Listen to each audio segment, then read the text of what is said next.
Kalau gue ya belajarnya tuh dari Oreo. Oreo. Sebenarnya kan Oreo tuh bisa dinikmatin dari anak paling kecil sampai nenek-nenek atau kakek-kakek juga boleh sebenarnya, nggak apa-apa gitu ya, asal jangan banyak-banyak diabetes. Tapi intinya sih sebenarnya semua orang boleh makan, boleh beli segala macam. Tapi ketika lu dengar kata Oreo, lu bisa ngebayangin loh sebagai personal brandingnya tuh anak kecil, cowok, umur sekitar 4 tahunan gitu, fun banget. Halo semuanya, kembali lagi di podcast Ngomongin Bisnis bareng gue Sisi, dan di sini ada Maria dan Suryo. Halo. Jadi kita hari ini tuh bakal ngomongin yang agak lebih sedikit berat menurut gue, yaitu ngomongin tentang positioning. Oh, ini basic sih, tapi menurut gue cukup sulit. Karena masih ada beberapa orang yang salah ngerti. Iya, aneh kan? Tapi ya itu kenyataannya guys. Kalau positioning belum tentu semua orang ngerti. Nah, gue pengen tahu, kalian pernah denger kutipan "Nothing new under the sun" nggak? Jujur, kayaknya baru ini deh dengernya. Sudah baru denger juga kan? Agak familiar sih, tapi kayaknya tahu sih kalau kita ngomongin positioning arahnya kemana sih.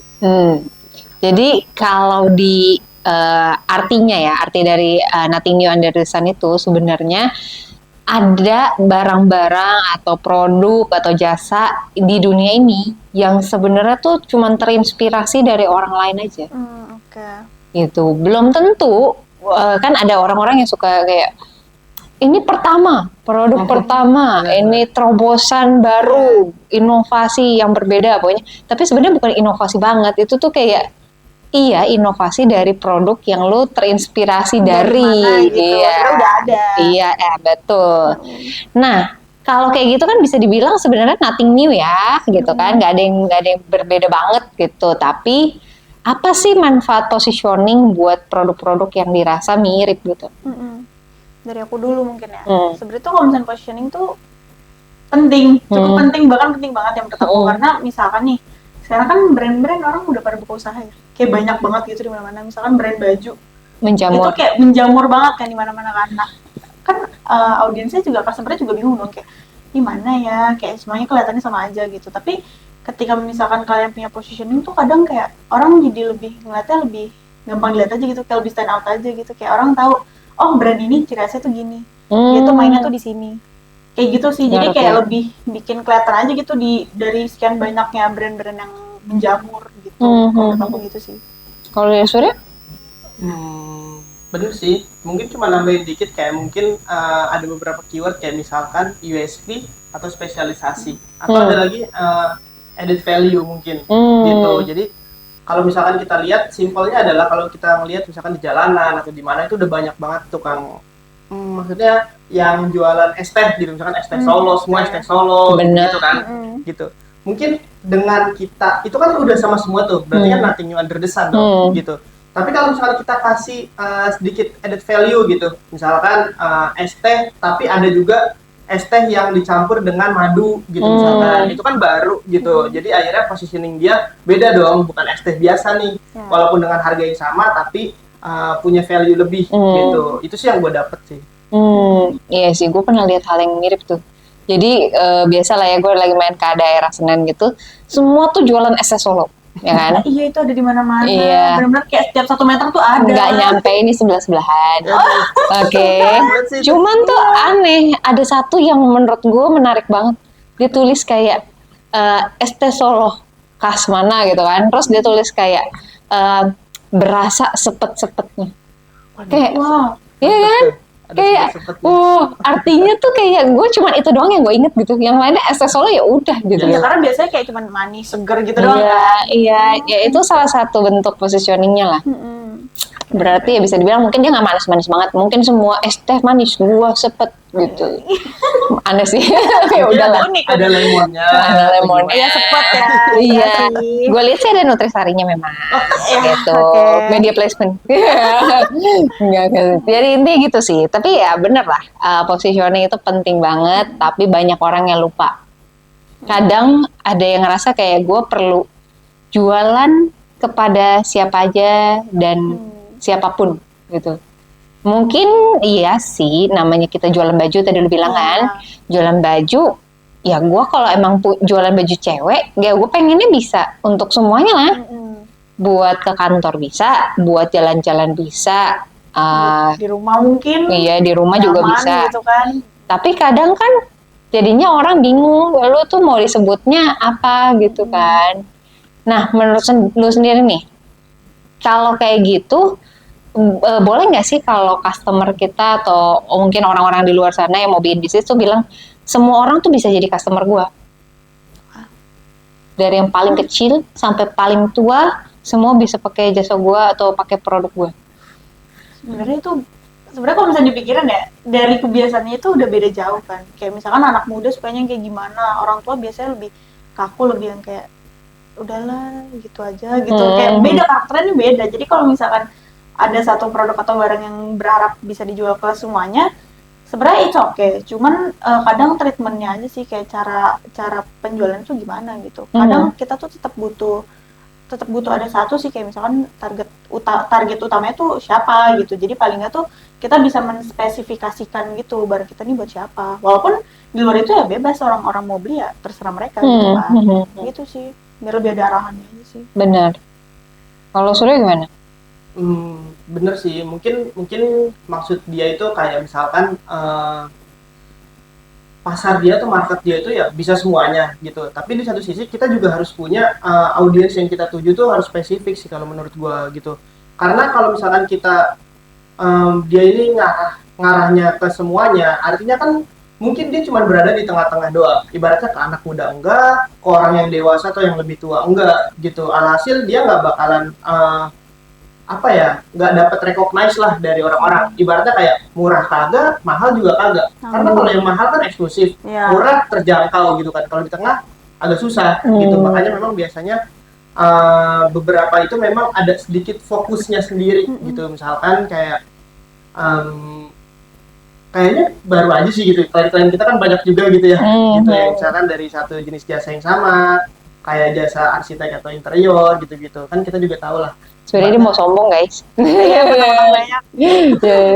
baru masuk. Oh iya, oke, gimana? Enggak, karena kan ada yang misalkan fokusnya itu di bidang arsitekturnya, ada juga yang di bidang design and build-nya mungkin, atau ada juga yang di bidang interior, bahkan ada juga yang hanya di furniture gitu-gitu, ataupun di custom. Jadi itu beda-beda walaupun sama-sama di bidang interior dan arsitektur gitu. Dan mereka punya pasarnya sendiri gitu. Dan ini juga sebenarnya yang tujuannya adalah lebih ke arah, mungkin kalau karena gue DM gitu ya, jadi gue lebih ngelihatnya ke arah iklannya gitu.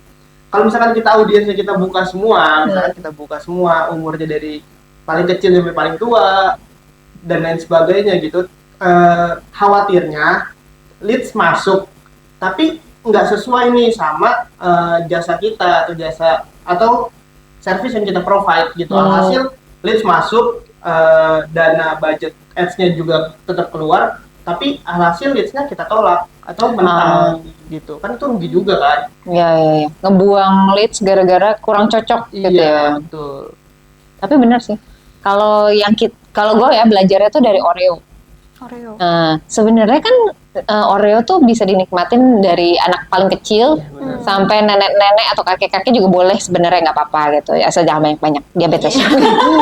Tapi intinya sih sebenarnya semua orang boleh makan, boleh beli segala macam. Tapi ketika lu dengar kata Oreo, lu bisa ngebayangin sebagai personal brandingnya tuh anak kecil, cowok, umur sekitar 4 tahunan gitu.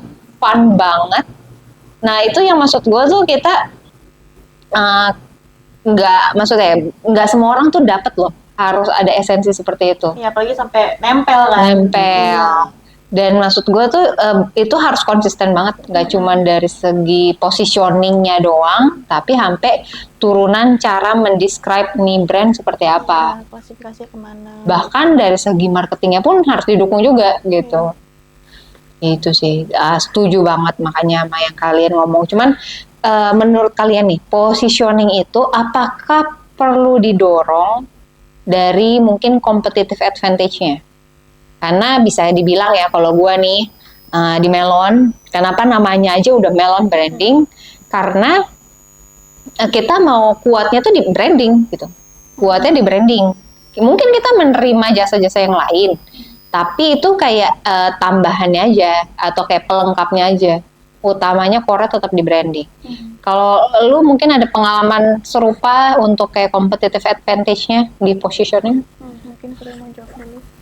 Sebenarnya kalau kita ngomongin competitive advantage itu ya keywordnya kembali ke yang tadi sih, lebih ke arah spesialisasi mungkin ya gitu. Di saat kita terkenalnya misalkan, atau kita ngebuat dan ngebentuk brandingnya itu misalkan branding agency gitu. Alhasil orang-orang taunya oh ini ya Melon spesialisasinya di branding, walaupun dia juga bisa sosial media, website dan lain-lain gitu. Tapi kan core utamanya adalah di situ gitu. Sama seperti yang tadi misalkan gue cerita yang soal klien kita itu, dia juga punya masing-masing spesialisasinya sendiri-sendiri gitu. Alhasil mereka jadi lebih dikenal, dan kalau mereka lebih dikenal otomatis bisa membentuk sebuah audiens yang lumayan loyal lah dengan mereka, karena otomatis mereka bakalan, kalau misalkan gue nyari interior ya gue carinya ke A, kalau gue lagi butuh furniture gue nyarinya ke B, kalau gue lagi butuh pembuatan landscape atau lain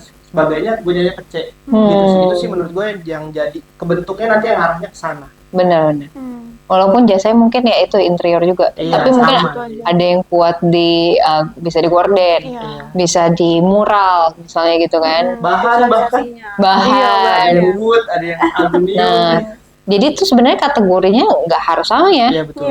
Kategorinya tuh boleh beda-beda. Kalau dari Maria mungkin ada lini lain gitu yang dari segi competitive advantage. Contohnya apa ya? Mungkin kalau misalkan makanan kali ya. Kayak misalkan kalau misalkan itu kan dari segi arsitektur dan sebagainya ya. Tapi konsepnya sebenarnya sama sih, kayak misalkan sama-sama jualan ayam Korea nih. Tapi spesialisasinya tuh di dia tuh apa? Tapi mungkin kita bisa Korea juga nih sama Korea, tapi mungkin kita bisa jualan mungkin bagian apa sih kayak jajangmyeon kayak gitu-gitu, kayak bagian mie-annya gitu, kayak gitu-gitu. Tapi sama-sama Korea, tapi spesialisasinya di mana? Jadi kan sebenarnya dia boleh jual yang lain juga. Audiensnya misalkan sama nih, orang-orang yang suka mungkin nonton drakor lah, anak muda gitu-gitu kan. Tapi pernah nggak ngerasa brand kamu blendin aja gitu sama merek-merek lain? Mungkin karena kamu belum ada identitas merek yang jelas. Jadi, keunikan dan keunggulan brand kamu kurang terpancar aja. Tapi, masalahnya, apakah kamu tahu keunikan dan posisi brand kamu ada di mana? Di sini, Melon Branding bisa bantu menemukan dan memetakan identitas untuk brand kamu. Supaya kedepannya saat kamu launching produk, buat aktivasi atau ekspansi, udah ada arahan yang jelasnya. Yuk konsultasiin dulu aja di melonbranding.com. Si yang satu ini sukanya, kalau mau makan ayam ke yang ini. Tapi kalau misalnya pengen yang kayak mie-annya ke yang satu lagi nih, kayak gitu. Perbedaannya. Dan gue ngelihat tadi dari obrolan kalian juga tuh, bisa dibilang positioning itu kayak ngupas bawang ya. Dari luarnya dulu gitu kan, dari cuman kayak sederhana cewek atau cowok, umur berapa, sukanya apa, behaviornya apa, hobi mungkin. Bahkan sampai nanti nih ketika kita ngomongin soal makanan, preferensi dia walaupun sama-sama makanan Korea yang seperti apa. Atau misalnya tadi kayak gue butuh arsitektur, tapi yang kayak gimana? Apakah dari stylenya dulu, dari bahannya dulu, itu spesialisasi dia apa? Oh iya. Jadi kayak positioning itu nggak cuman satu level ya guys. Iya, cuman sih. Levelnya banyak. Aspeknya tuh banyak banget di belakang itu. Gitu. Layernya banyak banget. Dan menurut kalian nih ngebantu nggak sih untuk si positioning ini nih untuk keberlangsungan sebuah bisnis gitu? Kayak mungkin jadi lebih awet, lebih apa ya? Mungkin awet sepanjang zaman gitu. Sebenarnya kalau misalkan seawet itu tergantung juga ya. Kan positioning ini kan satu halnya nih, satu hal dalam branding atau dalam brand ini. Tapi tuh di balik itu di belakang kan banyak faktor-faktor lain, kayak misalkan ya adaptif enggak, atau mungkin gimana cara dia menyesuaikan marketnya seiring berjalannya waktu gitu. Jadi sebenarnya positioning ini cuma satu dari banyaknya hal gitu. Jadi nggak bisa dijadiin patokan juga sih. Kalau misalnya positioningnya berhasil, ya oke, tapi kalau misalkan untuk keberlangsungan sampai nantinya ya itu bisa dilihat dari aspek lainnya juga. Kalau dari Surya, Sebenarnya sih memang penting sih, karena brand positioning itu salah satu faktornya kan. Tapi ya kita kembali lagi merujuk kepada brand identity gitu kan. Kalau brand identity-nya udah oke, tinggal gimana kita, karena di dalam brand identity itu juga ada brand positioning gitu. Sudah dijelaskan misalkan kita ini bakalan lebih murah atau lebih mahal gitu, atau seperti apa. Dan itu pun memang betul kata Maria, itu banyak banget faktornya. Karena kalau udah brand identity udah terbentuk, maka gimana cara nuruninnya gitu, gimana cara ngekspresiinnya ke yang lain dan lain sebagainya. Tapi kalau dibilang ngaruh atau enggak buat panjangnya, itu ngaruh banget. Ada yang ibaratnya mereka mempertahankan brand positioning mereka gitu, misalkan mainnya adalah di eksklusif, maka mereka dari awal sampai sekarang atau sampai di masa depan mereka mainnya di eksklusif terus. Atau misalkan untuk anak muda terus, tapi ada juga yang menyesuaikan gitu, atau di rebranding, atau mungkin sedikit dibelokin atau seperti apalah gitu. Contohnya kayak misalkan kalau nggak salah itu SK2 ya, yang nurunin warna merahnya dia, jadi yang tadinya mature banget gitu, jadi agak sedikit jadi lebih terang. muda. iya benar-benar. Mungkin kalian ada yang nggak notice sih. Iya, karena sebenarnya kecil banget Iya. perubahannya, tapi sengaruh itu sih. Dulu tuh lebih ke marun kan. Iya, marun. Oh iya, Tua. marun. Terus model-modelnya juga yang kayak tua-tua gitu aku perhatiin. Terus sekarang, Dewasa. Iya, ih parah banget. mature. Mature. Kayak mature. Mature. Tapi makin di sini lebih muda. Iya. Terus merahnya juga lebih terang. Iya. Sama dia pakai grafik-grafik gitu kan. Grafik-grafik. Oh iya, Iya. aku belum lihat lagi sih. Dulu tuh selalu tentang foto video gitu. Iya, dulu tuh selalu foto. Clear, clean gitu. Tapi kalau sekarang tuh banyak pakai grafik motion gitu. Oh wow. Gitu. Jadi mungkin lu bisa lihat Iya. packagingnya pun berubah segala macam. Oke, itu bisa dilihat. Nah, emang kayak gitu, dan cuman positioning ada satu lagi sih yang tadi kita belum bahas. Tadi kan baru ngomongin tentang diferensiasi, competitive value-nya, terus sama dari segi untuk target audience, niche down gitu-gitu ya. Jadi kita nggak mau memperluas, tapi kita kerucutin gitu. Iya. Tapi kita juga belum ngomongin tentang dia sebenarnya posisi dia di market dibandingkan dengan kompetitor tuh gimana. Kan kita kalau bikin deck kan suka ada kan, kayak ada tanda ini plus gitu ya. Intinya dia berada di posisi mana. Apakah dia murah atau mahal? Atau dia tuh eksklusif atau barang casual sehari-hari. Itu harus kita bisa tahu tuh di sekeliling kita kompetitornya tuh ada siapa aja. Dan kita berada posisinya di mana. Iya. Nah, itu salah satu poin positioningnya juga tuh. Nah, mungkin dari segi desain, gimana cara Maria mentranslate si positioning itu, ya bisa dibilang kan itu kan berupa research, berupa tulisan gitu ya. Gimana caranya mentranslate itu jadi sebuah desain? Nah, sebenarnya kalau misalnya simpelnya ya, aku ngomong simpelnya tuh kayak misalkan nih dari harganya. Misalkan yang jual nih baju harganya murah. Pokoknya ngambilnya tuh pokoknya market bawah. Nah, itu tuh biasanya identiknya tuh pokoknya mereka maunya tuh yang murah, yang promo-promo, yang kelihatan jelas harganya murah gitu kan. Nah, sebenarnya desain tuh nggak perlu terlalu kelihatan eksklusif, malah orang kayak mikirnya kayak kok ini kelihatannya mahal ya dari desainnya. Jadi dari tampilan luar aja orang tuh kayak udah minder duluan gitu. Dan terus kayak ini mahal deh, skip deh gitu. Tapi kalau misalnya kita sesuaiin, jadi desainnya mungkin agak norak dikit, terus mungkin kayak langsung kita pajang harganya berapa. Orang kan ya sesuai sama marketnya dia gitu, kayak gitu sih. Terus kalau misalkan ya sebaliknya, kalau misalkan emang harganya mahal, kita bikin se-eksklusif mungkin. Biasanya tuh kalau misalnya orang-orang yang targetnya agak atas ya, ngeliat desain yang agak norak tuh kayak ih males gitu, kayak udah pusing sendiri gitu. Ya kan, iya gitu. Itu makanya rata-rata kalau misalnya brand-brand yang mahal tuh biasanya emang desainnya tuh kayak simple, elegan, eksklusif banget gitu. Dan pasti jarang menaruh harga. Jarang banget naruh harga. Itu dia. Itu sih yang kayak gitu-gitu. Iya benar-benar. Gue pas lu ngomong gitu, gue jadi langsung kepikiran logonya Shopee tuh nggak sih? Dia rame banget kan? Nah, iya, Shopee itu tuh sengaja dia warna oranye, ya kan? Ngejreng. Ya. Menarik sih, emang menarik. Iya. Tapi emang sengaja gitu. Kayak gitu. Tapi langsung lu bandingin deh si Zalora sama si Shopee. Iya. Kiri kanan itu tuh kayak udah dari warnanya Kelihatan beda, Fotonya gitu juga kan. beda. Iya, bahkan kalau dilihat dari fontnya aja, ada sesimpel fontnya aja Zalora tuh, ya kalian bisa bandingin sendiri lah. Kayak Zalora tuh tipis, cantik gitu. Kalau Shopee kan kayak ya udah. Emang harus bold. Ya boom gitu. Iya, terus sengaja lagunya diulang-ulang biar terhipnotis kita beli terus. Tapi iya terhipnotis. Aduh, malah ngaku lagi. Ya tapi benar itu salah satu perbandingannya ya. Iya. Nah, kalau Suryo nih, tadi kan kita udah ngomongin juga ya dari soal digital marketingnya.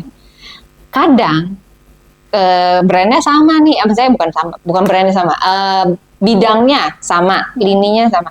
Tapi ketika kita pasang iklan, makanya kita kadang perlu nanya, dia ses A, ses B, ses C, kenapa Sur? Sebenarnya itu sebenarnya tadi udah sedikit disinggung juga sih oleh Maria gitu kan. Jadi kalau misalkan salah satunya mungkin perbandingan dari harga gitu ya. Ada yang mungkin nyediain servis yang lebih murah, ada juga yang nyediain servis yang mungkin lebih premium atau lebih eksklusif gitu. Nah itu dalam aktualisasi di campaign-nya ataupun saat kita ngebuat iklannya, desainnya itu juga berbeda seperti yang tadi bilang Maria. Tadi udah ngomongin tentang warna, font dan lain-lain. Mungkin lebih ngambil sudut pandang kalau misalkan kita bikin iklan yang buat yang lebih mahal, misalkan CSA gitu ya. Itu biasanya kita ngebuatnya itu ngebawa pride-nya mereka. Salah satunya. Kalau di semuanya panjang nih gitu. Salah satunya mungkin pride-nya mereka. Kayak misalkan bilang kalau Patek Philippe tuh bilang kayak kalian tuh nggak bisa beli ini gitu. Kalian mungkin bisa beli ini buat generasi selanjutnya gitu kan. Itu kan nge-trigger buat orang-orang kaya kayak Bisa nih. Iya. Ini gitu. Nah, kalau Nggak yang, boleh ditantang ini emang. kalau yang sesnya lebih bawah, misalkan C ataupun D gitu kan, mungkin bisa dengan promo-promo, makanya diskon-diskon tuh masih banyak banget di Indonesia dan itu somehow works gitu. Sementara kalau yang di yang lain, kalau yang tadi dibilang juga sama Kasisi dan Maria itu ada beberapa produk di mana kalau yang lebih mahal itu nggak ada harganya gitu. Iya. Sementara kalau yang mungkin lebih murah-murah gitu-gitu biasanya tetap ada harganya, misalkan berapa ribu gitu. Karena tujuannya biar mereka itu kan ya termasuk saya gitu kan budget juga ya gitu. Jadi harus ngeliat dulu ini makan berapa nih di menu gitu harganya ya gitu. Jadi memang harga itu penting dan apalagi kalau misalkan kita buat campaign harga coret gitu-gitu itu biasanya buat targetnya itu lebih ke yang bawah gitu. Mungkin B juga kadang masih kena. Tapi kalau yang udah A atau udah yang bahasanya apa ya? Tajir melintir gitu. Mereka kan udah nggak ngelihat harga ya. Mereka ngelihat kalau desainnya oke, terus kalau feel-nya oke, sesuai kebutuhan mereka, sesuai mau mereka. Apalagi mereka ditantang dengan tadi kan pride-nya dia itu, mereka lebih ke-trigger lagi buat beli gitu. Itu sih mungkin yang bedanya. Sama ini sih, paling gue nambahin dikit soal kayak kita bikin kata kunci aja atau iklan itu tuh kalau misalnya target menengah ke atas itu kadang harus entah itu pakai bahasa Inggris atau enggak pakai istilah keren, Iya, istilah teknikal lah gitu. Biasanya. Karena mereka udah pada paham lah ya. Paham, emang sengaja harus terlihat seperti itu, profesional, bahasanya juga pakai bahasa yang aneh-aneh kadang gitu. Tapi kalau udah ngomongin yang menengah ke bawah, kadang mereka harus to the point aja. Iya. Iya, contoh kayak melon deh misalnya. Kita nggak mungkin akan menggunakan keyword yang cuman jasa buat logo gitu. Ya, udah pasti no, oke. Nah, tapi intinya gitu. Kalian kebayang ya maksudnya kayak mungkin brand identity services. Ya, brand consultant misal kayak gitu. Jadi kayak itu yang buat gambaran dari kalian. Siapa tahu ketika kalian mau bikin entah itu campaign, desain, logo dan kawan-kawan itu bisa jadi guideline kalian dalam menentukan positioning brand kalian. Kalau mau tahu lebih lanjut atau lebih dalam lagi, hubungi kami. Ya pokoknya intinya kalau kalian ngerasa kayak aduh gue pusing dari tadi kayak banyak banget yang harus gue perhatiin, itu pun belum semua ternyata ya kan, baru yang dasar-dasarnya dulu. Kalau mau tahu lebih lanjut silahkan kontak Melon Branding di melonbranding.com. Nih, biarkan kita yang bekerja. Aduh, ya itulah. Oke, thank you semuanya udah dengerin podcast ini. Sampai jumpa di episode selanjutnya. Bye-bye.